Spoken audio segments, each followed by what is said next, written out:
오늘 하나님의 말씀은 디모데후서 4장 7절과 8절입니다. 디모데후서 4장 7절과 8절입니다.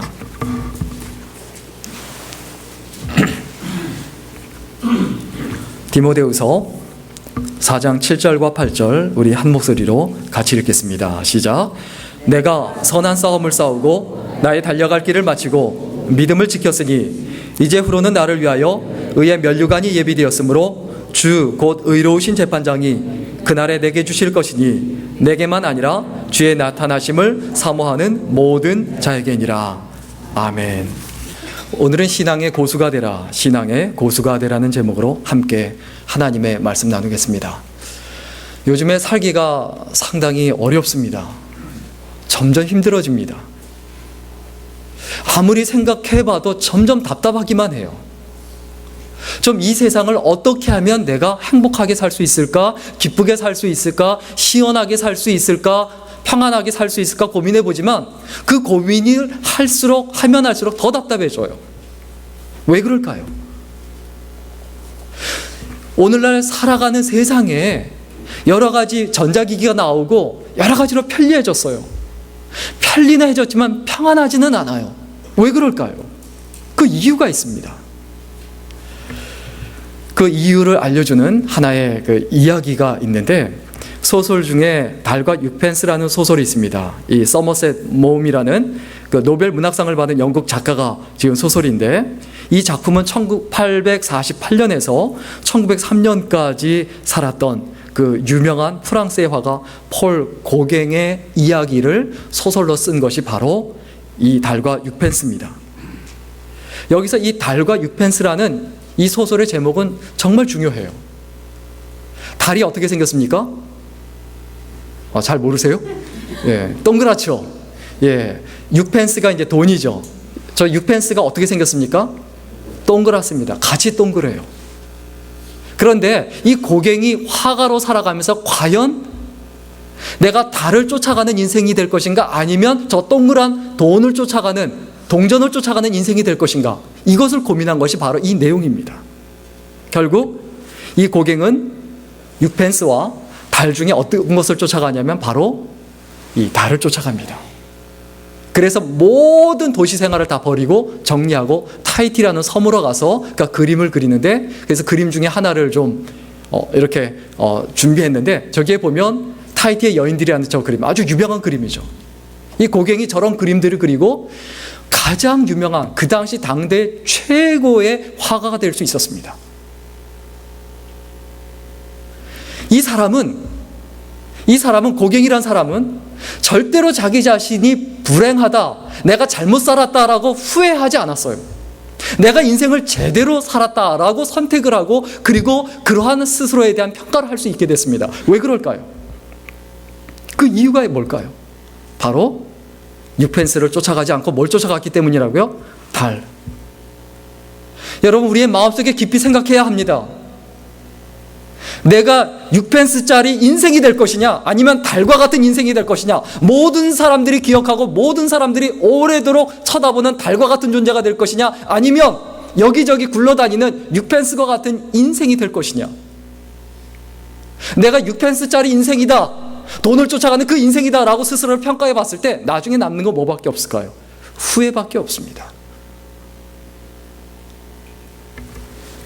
우리가 이 땅에 사는 동안에 꼭 기억해야 합니다. 이 세상은 전쟁터나 마찬가지예요. 싸움이 끊임이 없어요.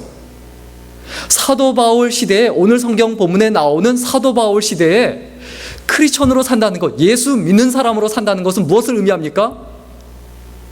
사도 바울이 로마의 옥에 갇혀서 사형을 당했던 것처럼, 화형을 당하든가 원형 경기장에 던져져서 사자와 싸워야 되고, 그리고 다른 사람들이 그 위에서 지켜보는 가운데 박수치고 즐거워하고 뜯어먹혀 죽는 모습을 보면서 즐거워하는 그 험악한 세상에 살든가, 그것을 의미합니다. 그러나 우리는 오늘날 예수 그리스도를 너무 쉽게 믿어요. 설교를 너무 쉽게 듣고, 또 성경을 너무 쉽게 읽고, 성경책을 너무 쉽게 가지고 다녀요. 오늘날 우리의 문제가 뭡니까?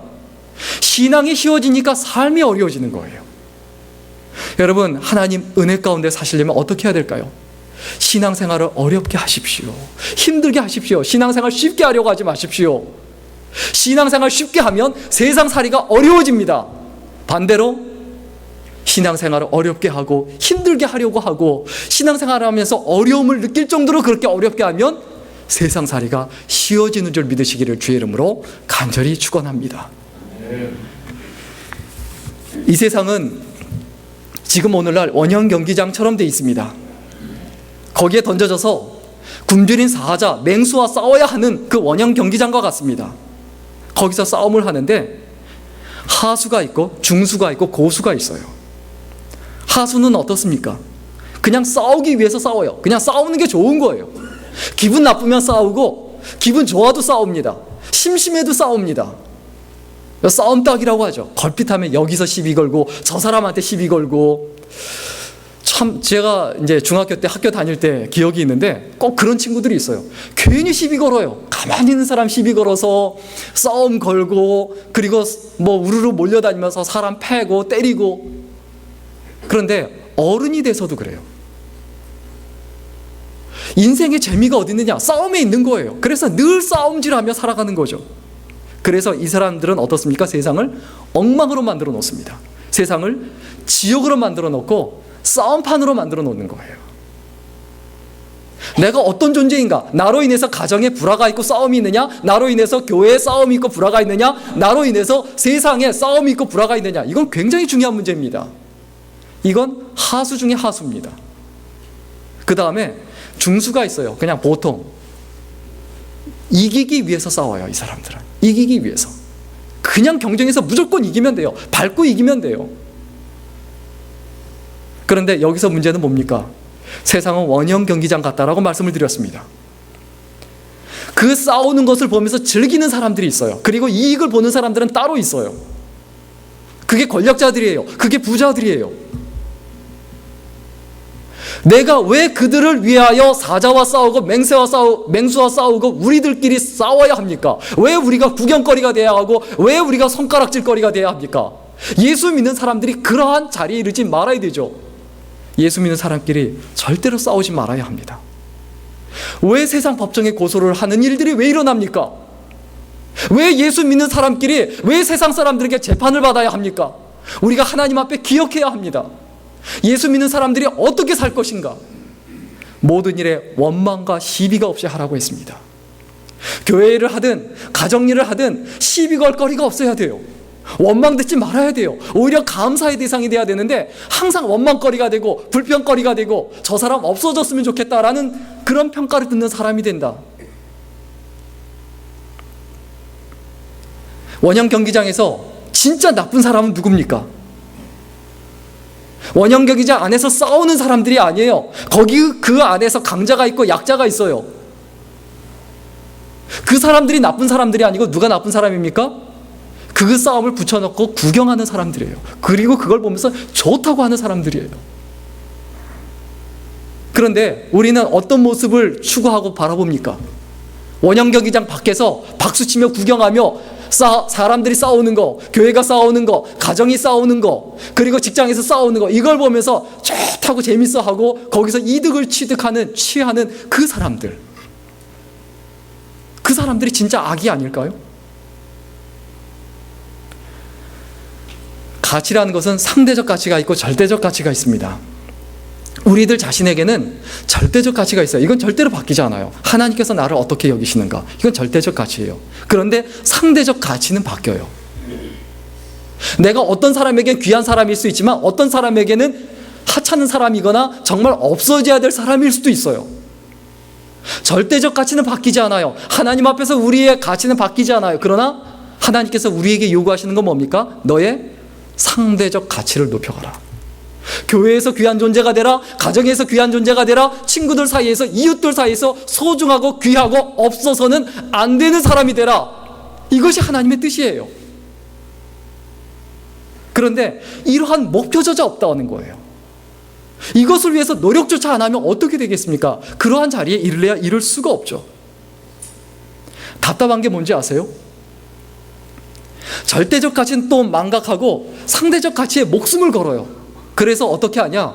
임금을 내가 받는데, 내가 월급을 받는데, 예를 들어서 한 달에 내가 5만 불을 받는다라고 했을 때 5만 불을 받는데, 그것보다 더 좋은 게 뭐냐면, 더 좋은 게 내가 5만 불을 받는데 다른 사람이 10만 불을 받아요. 이거 기분 나쁜 거예요.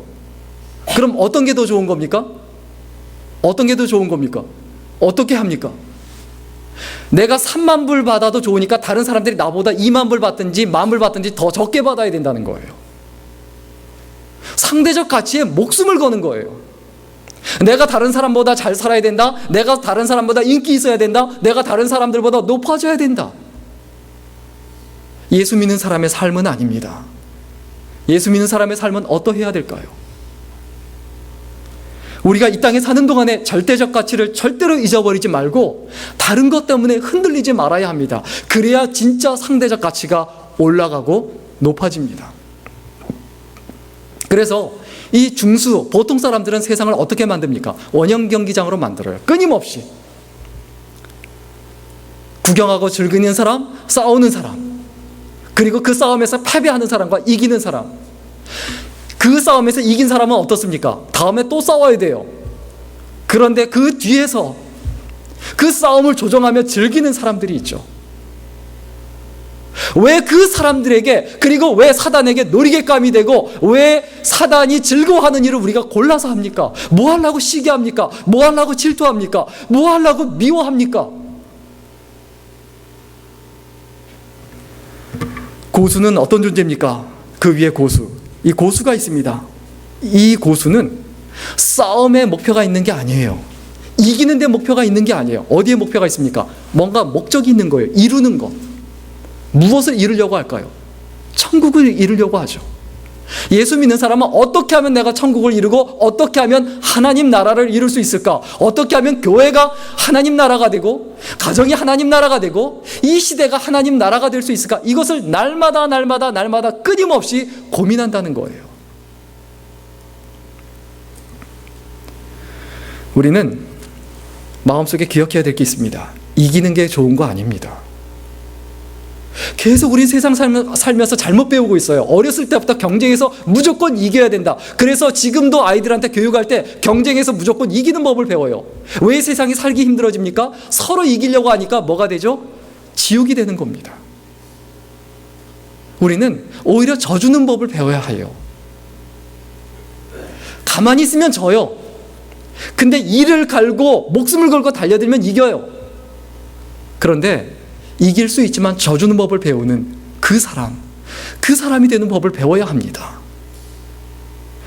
쉽게 말하면 싸움에서 이기는 가장 좋은 방법은 뭐냐? 상대방을 이기는 게 아니라 상대방을 내 친구로 만드는 거예요. 이게 진짜 이긴 거예요. 그래야 같이 행복할 수 있습니다. 그래야 같이 기쁠 수 있습니다. 이 천국을 이루는 신앙의 고수들은 싸움의 방향이 명확합니다. 두 가지입니다.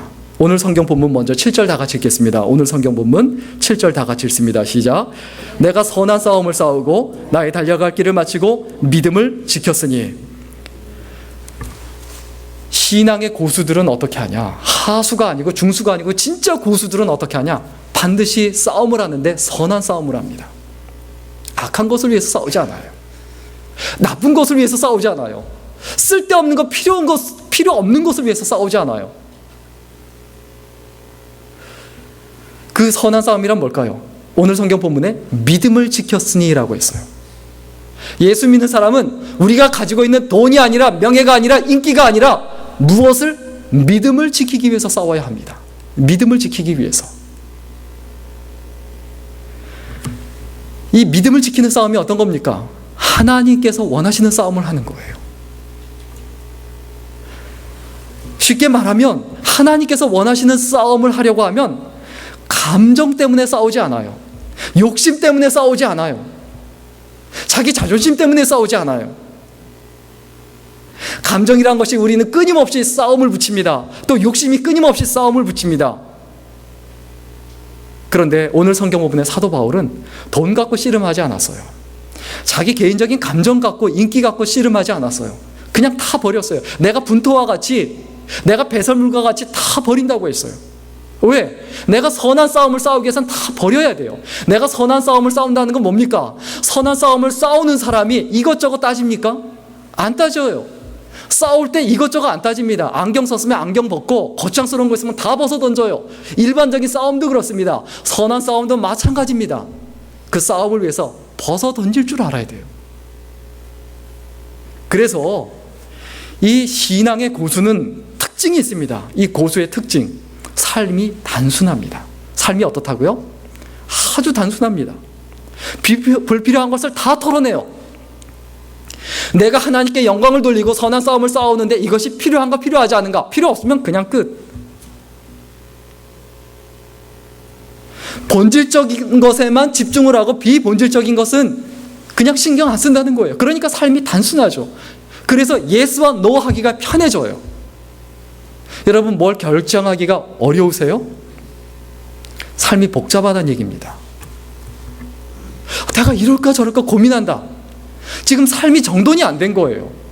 예수 믿는 사람, 고수는 결정하면 늦습니다. 싸움을 하면서 고수는 어떻습니까? 주먹을 뻗을 때와, 이거 싸움 가르친다 드린 것도 아니고 죄송합니다. 그렇잖아요. 내가 주먹을 내밀까 아니면 막을까 이거 고민하면 어떻게 됩니까? 뭐 얻어 터지죠. 뭘 어떻게 됩니까? 코피 나고 쥐어 터지죠. 여러분, 삶을 단순하게 해야 합니다. 복잡하게 살지 마십시오. 예스와 노가 빨라야 합니다. 이거 가지고 미적미적거리다가 계속 고민하고 막 그러고서 기도하고, 그래서 기도라도 하면 다행입니다. 고민하면서 술 먹고 뭐 이것저것 뭐 안 된다 하고 해야만 하는 일을 안 하고 이러니까 문제죠. 우리가 하나님 앞에 기억해야 되는 것, 고수가 되는 것, 삶이 단순해지는 것은 쉽게 되는 게 아닙니다. 그냥 놔두면 삶은 굉장히 복잡해집니다. 집안을 청소 안 하면 어떻게 되죠? 굉장히 지저분해집니다. 우리의 마음도 똑같습니다. 우리의 마음도 정리 안 하면 지저분해집니다. 내 마음이 지저분하면 복잡하다는 얘기예요. 이것저것 생각하고 고민하는 게 많아서 사람이 복잡해요. 그래서 믿을 만한 사람이 못 되는 거예요. 신뢰할 만한 사람이 못 되는 거예요. 여러분, 단순하십시오. 사람이 보기에도 명확하고 뚜렷한 사람이 돼야 돼요. 우리가 이 땅에 사는 동안에 내가 늘 넓은 길이 있고 좁은 길이 있는데 넓은 길과 좁은 길 사이에서 고민한다. 아직 신앙적으로 분명하지 않은 거죠. 예수 믿는 사람은 좁은 길 가요. 옳은 것과 이익 중에 옳은 거 선택해요. 그건 가지고 고민 안 해요. 나만 장군이 있습니다. 이 나만 장군이 무슨 병에 걸렸죠? 문둥병에 걸렸죠. 굉장히 높은 지위에 있었던 사람이었어요. 그런데 이 사람이 몸이 낫기 위해서는 어떻게 해야 합니까? 어떻게 해야 합니까? 요단 강물에 들어가야 됐어요. 강물에 들어가야 돼요. 그런데 강물에 들어가기 위해서 먼저 해야 될 게 뭡니까? 자기가 가지고 있는 투구, 가지고 있는 칼, 모든 것 다 내려놓는 거 다 벗어야 돼요. 마찬가지입니다. 내가 하나님께 쓰임받는 삶을 살고 내가 진정으로 취함을 받고 깨끗함을 입고 하나님께 쓰임받는 삶이 되기 위해서는 내려놔야 돼요.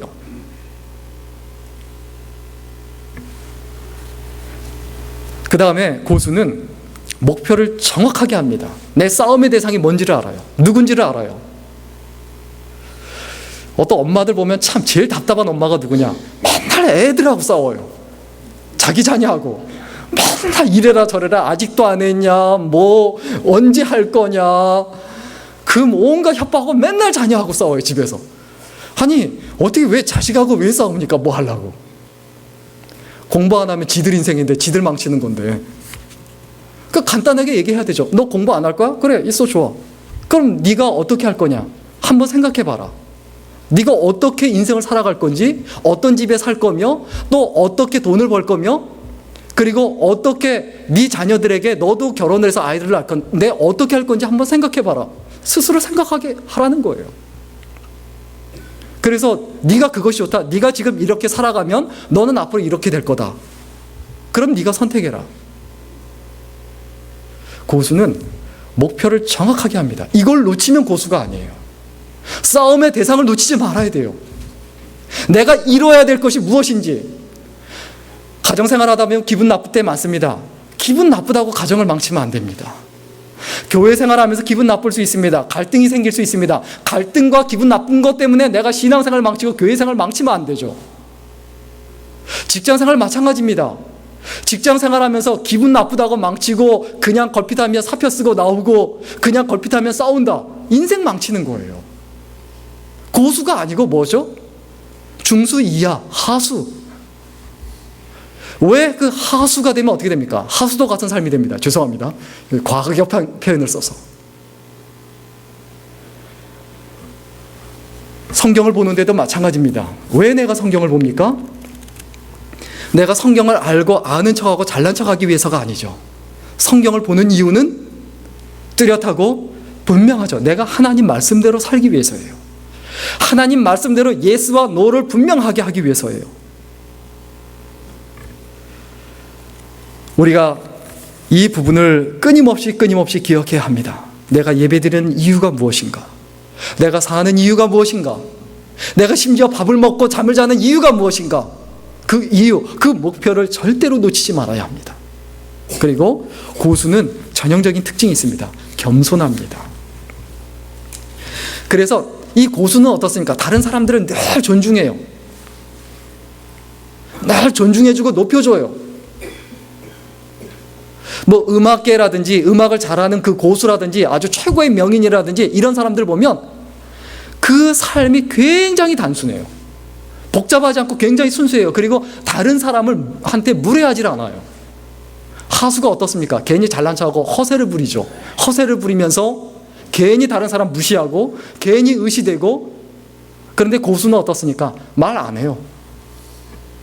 뭐 바이올린 잘 켜는 사람이 나 바이올린 잘 켠다 말 안 해요. 그냥 연주 한번 해줘요. 그걸로 그냥 상황 정리해요. 우리가 이 땅에 사는 동안에 내 삶에 독이 있습니다. 그 독이 뭡니까? 내가 배웠다는 교만, 안다는 교만. 이 교만이 가장 무서운 독입니다. 자기가 귀머거리인데 듣지 못하고 있는데 자기가 듣고 있지 못하는 귀머거리인 줄 모르는 그 독. 자기가 소경인데 소경인 줄 모르는 독. 자기가 알지도 못하면서 가르치려고 하는, 선생이 되려고 하는 그런 독. 이런 독들이 있다는 거예요.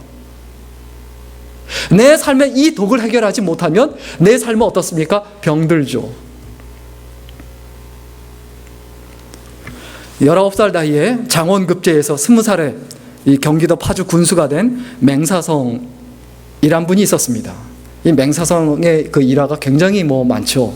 그 중에 한 가지 일화가 있는데 19살에 군수가 됐으니, 시장이 됐으니 이게 얼마나 대단합니까?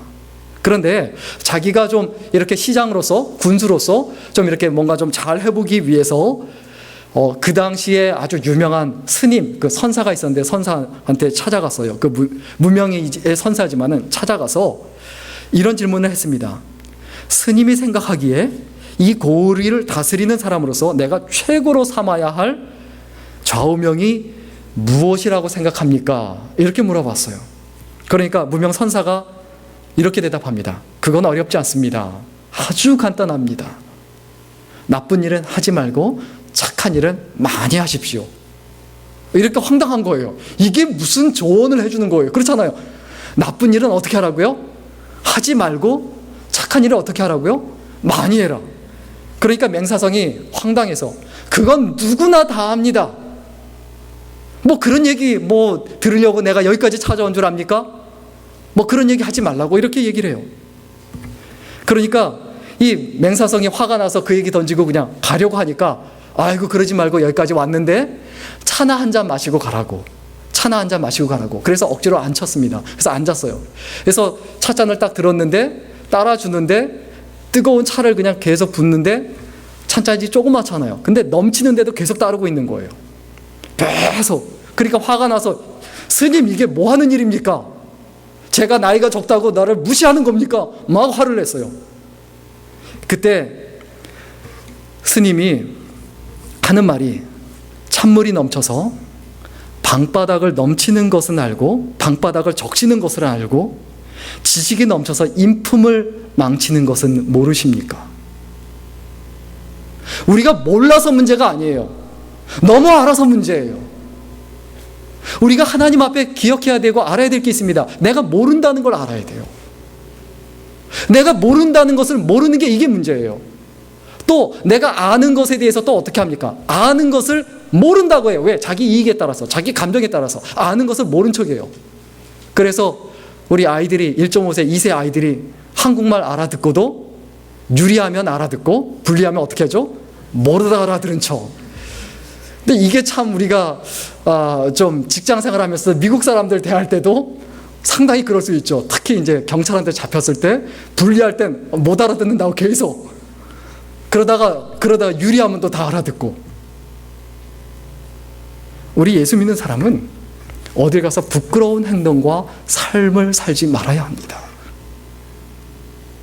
아주 단순하게 내가 무식해도 좋다라는 게 아니에요.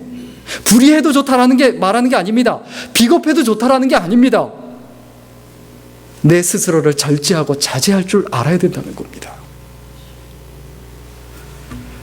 우리가 이 스님의 말, 이게 설교 시간에 스님 이야기를 하니까 굉장히 죄송한데 성경에 있는 절제라는 말이죠. 절제. 찬물이 넘쳐 방바닥을 망치는 것은 알면서도 지식이 넘쳐 인품을 망치고 내가 있는 교회, 내가 있는 가정을 망치는 것, 이것은 인식하지 못한다는 거예요. 우리가 성경에 있는 아브라함의 종 엘리에셀을 굉장히 잘 압니다. 이 종이 주인을 위해서 일생 동안 변함없이 아브라함을 위해서 살았어요. 그리고 종의 신분이었지만, 그리고 죽을 때까지 종의 신분이었지만, 이삭의 아내 리브가를 구해오고 결정적이고 힘들 때마다 아브라함 옆에서 도와줬던 사람이 바로 엘리에셀입니다. 그런데 왜 그가 그런 자리에 이를 수 있었습니까? 그의 겸손입니다. 창세기 24장 48절 같이 읽겠습니다. 창세기 24장 48절입니다. 같이 읽겠습니다. 시작. 나의 주인 아브라함의 하나님 여호와께서 나를 바른 길로 인도하사 나의 주인의 동생의 딸을 그 아들을 위하여 택하게 하셨으므로 내가 머리를 숙여 그에게 경배하고 찬송하였나이다. 자기가 잘한 일이 있으면 하나님이 하셨다. 자기가 못한 일이 있으면 어떻게 했다? 내가 했다. 이게 겸손이에요. 그런데 자기가 잘한 거 있으면 다 내가 했다. 자기가 잘못한 거 있으면 다 남이 했다. 이건 겸손하지 않은 전형적인 특징이고 현상입니다. 여러분, 살아가다가 혹시 고민되는 일 있으세요? 어려운 일, 답답한 일 있으세요? 맹수는 아무리 배가 고파도 절대로 풀을 먹지 않습니다. 굶어 죽으면 죽었지 풀은 안 먹습니다. 말은 아무리 피곤해도 기어다니지 않습니다.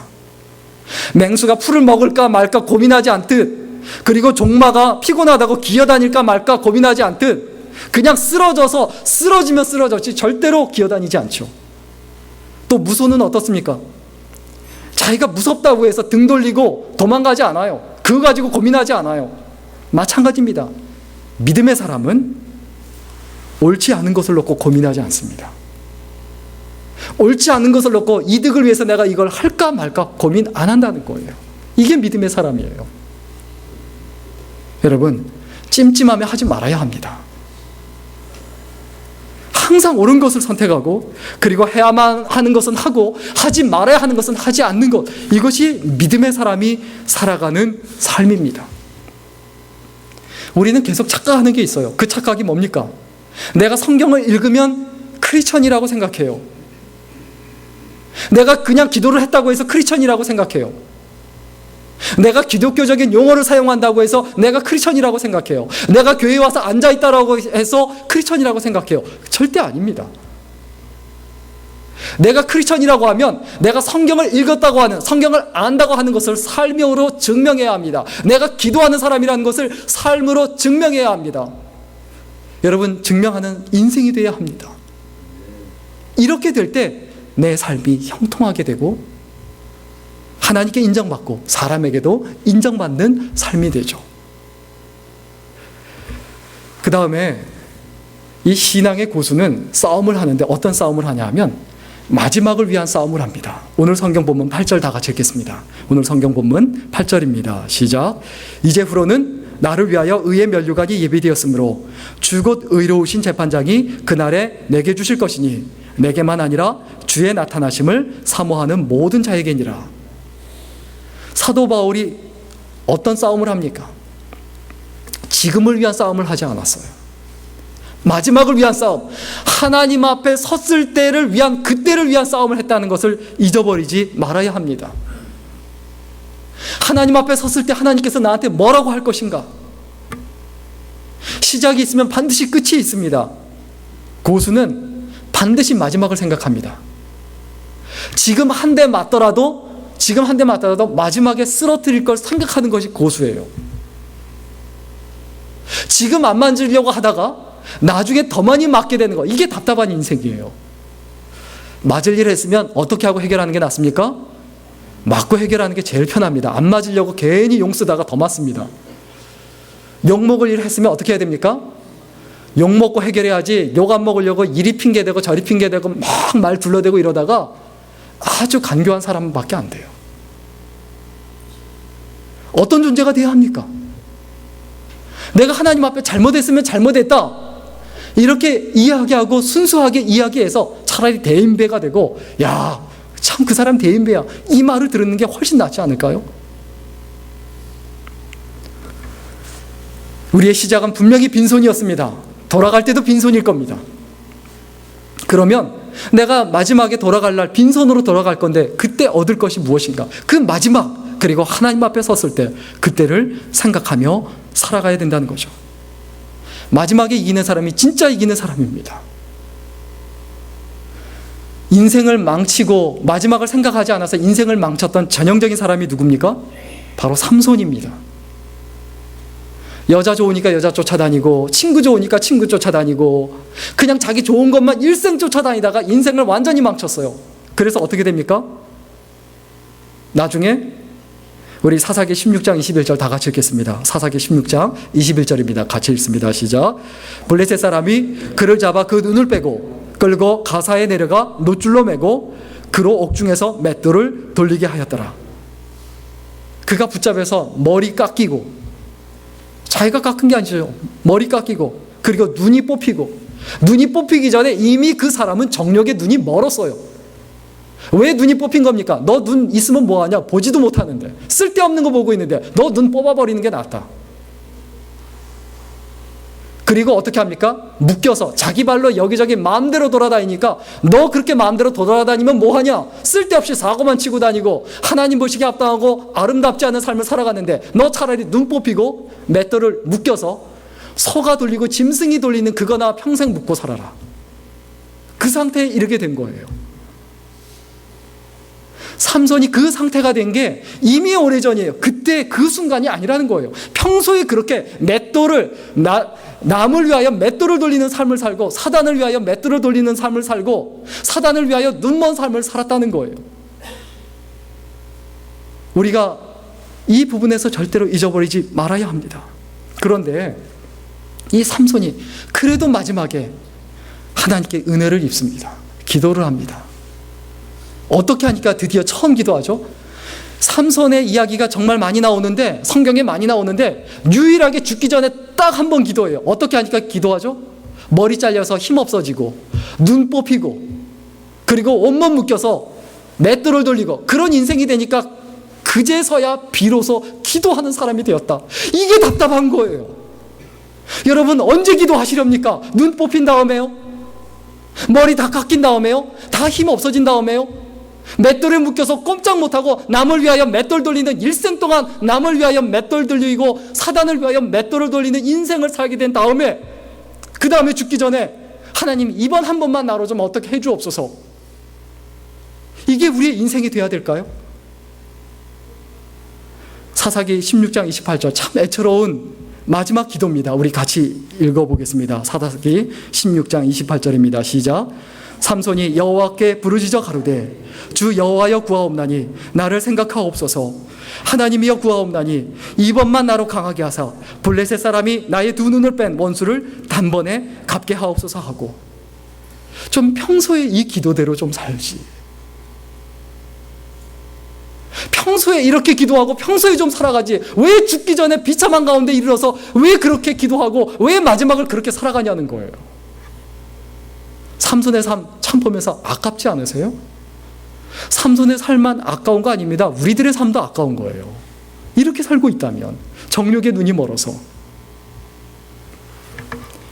우리는 마지막을 생각하며 살 줄 알아야 합니다. 내가 언제 죽을지 몰라요. 내가 태어난 때는 알지만 돌아갈 때는 알지 못해요. 지난주에 제 동기 중에, 대학 동기 같은 과 친구 중에 한 명이 세상을 떠났습니다. 우리 동기들 중에 처음 세상을 떠났어요. 근데 이 친구가 어떤 친구냐면 굉장히 부자예요.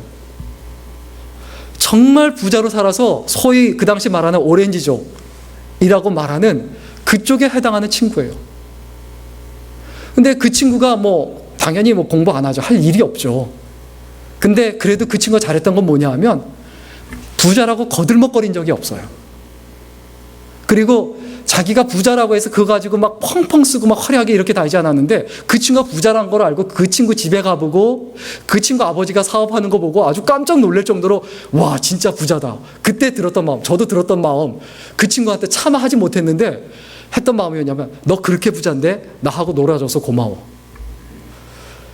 별로 감흥이 안 오세요? 그 친구하고 같이 어울리던 친구들이 어떻게 하느냐 하면, 그 당시 등록금이 56만 원이었는데 생일 파티 한다고 등록금을 200만 원을 갖고 나왔어요. 그렇게 어울리는 친구들이에요. 아니, 저는 등록금 이렇게 장학금도 타고 이렇게 저렇게 해서 그렇게 했는데 모자라요. 10만 원이 모자라서 막 밤새 그냥 등록금 내일까지 마지막입니다. 10만 원 갖고 그냥 밤새도록 눈물을 흘리며 기도했던 게 전데, 이 친구들은 하루상 생일 파티하는 값이 얼마입니까? 200만 원. 아, 지금으로 치면 얼마입니까? 지금의 등록금 4배라고 치면.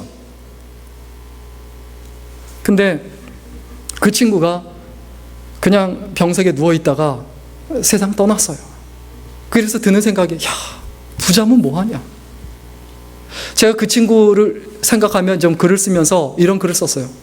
인생 일모작도 못했는데 뭐가 그렇게 급해서 빨리 갔느냐. 그렇게 한번 물어보면 그 친구가 이렇게 대답할 겁니다. 마지막은 반드시 온다는 걸 너한테 가르쳐주기 위함이다. 그리고 언제 올지 모른다는 것. 우리에게 시간은 전부인데 그 시간이 얼마 남지 않았다는 것, 그것을 빨리 알아야 된다. 이것을 가르쳐주기 위해서 저는 그 친구가 빨리 갔다고 생각해요. 그래서 저희 동기들이 그냥 정신 바짝 차렸어요. 우리 건강 조심하고 열심히 살자. 연락 안 하던 친구들이 막 서로 갑자기 막 연락하면서 우리 좀 잘하고 살자. 죽음은 우리가 생각하는 것보다 훨씬 가까이 있습니다. 그리고 현재에 빠져서 죽음을 생각하지 않고 마지막을 생각하지 않는 것은 미래를 버리는 것일 뿐만이 아니라 현재를 버리는 거예요. 현재를 버리면 어떻게 됩니까? 우리 미래가 비참해지는 거예요. 마지막을 염두에 두고 살아갈 때 우리에게 주어지는 유익이 있습니다. 마지막을 늘 생각하며 살아갈 때 먼저 하나는 우리가 살아가는 고난이 의미 있어집니다. 의미 있는 고난이 돼요. 힘든 시간조차 아까운 거예요. 내 인생이 얼마나 짧은데 내가 힘들다고 어렵다고 내가 왜 이렇게 살아야 돼? 내가 왜 이렇게 스트레스 받고 살아야 돼? 그래서 힘든 시간조차도 어렵고 힘든 시간조차도 소중하고 어려운 시간도 소중하다는 거예요. 그리고 두 번째로 주어진 일에 최선을 다하게 돼요. 야, 나한테 맡겨진 일인데 이게 언제까지 나한테 맡겨지는 게 아니지. 그 생각을 하게 되죠. 세 번째로는 현재의 작은 성공에 오만하거나 거드름 피우지 않아요. 축배를 올리는 시간은 오히려 늦춰요. 내가 여기서 축배를 올릴 게 아니다. 축배를 올리면 그 다음부터 바로 내리막길입니다. 마지막이 있다. 그때가 축배 올리는 순간이다. 그리고 네 번째로 현재의 작은 실패에 낙담하지 않습니다. 세상 끝난 거 아닙니다. 내 뜻대로 안 된다고 세상 망한 거 아닙니다. 내 인생 망친 거 아닙니다. 하나의 과정일 뿐이에요. 마지막을 보고 있으면 지금 내가 실패한 것은 하나의 과정이다. 이렇게 생각을 하고 해석한다는 거죠. 다섯 번째로 모든 순간을 비범함으로 대합니다. 비범함으로. 무슨 말이냐면 모든 순간을 최선을 다한다는 거예요. 사람을 대하든 일을 대하든 건성으로 하지 않는다는 거예요. 그리고 여섯 번째, 마지막을 생각하고 살아가면 현실에 안주하지 않습니다. 현실의 그 재미. 어떤 분은 더 답답한 건 현실의 고통에 안주해요. 고통에 멍해 벗으려고 늘 고통을 붙잡고 살아요. 여기 좀 이해 안 되세요? 이거 웃으실 줄 알았는데. 고통에 벗어나기 위해서 늘 고통을 위한 기도만 해요. 이 고통 사라지게 해주옵소서. 사라지나요? 고통을 위한 기도만 하는데. 좀 사명을 붙잡고 기도를 하고 매달려야 나머지가 사라지고 해결이 되는데, 그거 자기 자신의 삶의 그 문제거리만 붙잡고 걱정거리만 붙잡고 살아간다는 거예요. 왜 그렇습니까? 왜 그렇게 합니까? 그건 놓고 사명을 잡고 살아가야 되죠. 일곱 번째로, 조금 더 이해하고 조금 더 양보하게 됩니다. 마지막을 생각해 보세요. 그때가 있는데 내가 조금 기분 나쁘다고 상처받았다고 그것 때문에 막 그냥 저거 내가 죽여 말어 어떻게 해? 가만두나 봐라. 그렇게 해봤자 자기만 손해죠. 한 번밖에 없는 인생을 갈등과 다툼으로 낭비하지 않습니다. 여덟 번째, 가격보다는 가치를 생각합니다. 이게 얼마짜리냐 보다는 그 소중함을 안다는 거예요. 사람의 소중함, 내 인생의 소중함을 안다는 거예요. 그리고 한 가지 더, 뒤를 돌아보았을 때 후회 없는 인생이 됩니다. 후회 없는 인생. 마지막을 생각하고 살아야 다시 살고 싶다. 내가 진짜 후회스럽다. 이런 생각이 들지 않는다는 겁니다. 마지막으로 좀 결론 내리고 정리하고 마칠까 하는데, 이혜인 씨의 시 중에 친구야 너는 아니, 이혜인 수녀님의 시 중에 친구야 너는 아니라는 시가 있습니다. 친구야 너는 아니. 이게 이제 노래로도 돼서 상당히 많이 젊은 사람들 사이에 유행이 됐었는데, 그 시가 이런 내용입니다. 꽃이 필 때, 언제요? 꽃이 필 때, 그리고 꽃이 질 때 사실은 참 아픈 거래. 나무가 꽃을 피우고 열매를 달아줄 때도 사실은 참 아픈 거래. 사람들끼리 사랑을 하고 이별을 하는 것도 참 아픈 거래. 우리 눈에 다 보이진 않지만, 우리 귀에 다 들리진 않지만 이 세상엔 아픈 것들이 참 많다고. 아름답기 위해서는 눈물이 필요하다고. 엄마가 혼잣말처럼 하시던 이야기가 자꾸 생각나는 날. 친구야, 봄비처럼 고요하게 아파도 웃으면서 너에게 가고 싶은 내 마음을 너는 아니. 향기 속에 숨긴 나의 눈물이 한 송이 꽃이 되는 것 너는 아니. 무엇이 꽃이 되고 무엇이 열매가 된다고요? 내 아픔이에요. 내 기도에 눈물이 없고, 내가 살아가는 삶에 눈물이 없다. 교회를 위한 눈물이 없고, 하나님 나라 향한 눈물이 없다. 구원받지 못한 영혼을 위한 눈물이 없고, 힘든 사람과 약한 사람들을 위한 눈물이 없고, 그 사람들을 보면서 야, 나는 저런 가운데 있지 않다. 나는 즐겁다. 나는 승자다. 나는 재밌다. 이것이 과연 예수 믿는 사람의 삶인가? 우리가 무엇을 아파해야 합니까? 우리는 너무 재밌고 즐거우려고만 해요. 이게 문제예요. 그러니까 힘든 거예요. 우리는 아파할 줄 알아야 합니다. 무엇을 아파해야 합니까? 나보다 더 힘든 사람, 세상은 힘든 사람이 더 힘든 사람을 돌아보아 주는 것, 이것이 세상이어야 합니다. 나보다 더 힘든 사람을 생각하며 위로해주고 격려해주는 것, 그때 우리한테 행복이 있고 기쁨이 있고 흔들리지 않는 기쁨이 온다는 것을 우리가 잊어버리지 말아야 되죠. 오늘 말씀 정리하고 마치겠습니다. 하수는 나를 위하여 싸웁니다. 자기 자신을 위해서 싸워요. 중수는 어떻습니까? 남을 위해서 싸워요. 사단을 위해서 싸우고, 그래서 그 이득은 누가 취합니까? 진짜 권력자, 뒤에 있는 큰 손들이 취하고 사단이 취합니다. 그러나 고수는 누구를 위하여서 싸울까요? 예수 그리스도를 위하여 싸웁니다. 세상은 어차피 전쟁터입니다. 내가 전쟁터라면 이 전쟁터에서 내 싸움의 대상이 누구인가? 다시 한번 분명히 기억하고 생명 다하는 그날까지 하나님 나라를 위하여, 이때를 위하여 믿음으로 살아가는 귀한 인생이 될 수 있기를 간절히 축원합니다. 기도하겠습니다. 살아계신 하나님, 세상살이가 아프고 힘들고 어려운 이유는 우리에게 사명이 있기 때문임을 생각해 보았습니다. 그 아픔을 벗어나려고 하는 것이 아니라 아파할 것을 아파하게 하시고 힘들어할 것을 힘들어하게 하시고 내 즐거움과 재미를 위해서 사명을 던져버리는 자리에 이르지 않도록 붙들어 주옵소서. 생명 다하는 그날까지 예수 그리스도를 위하여 선한 싸움을 싸우고 마지막 순간을 생각하며 믿음으로 살아가는 저희들이 되게 하여 주옵소서. 예수님의 이름으로 기도드렸습니다. 아멘.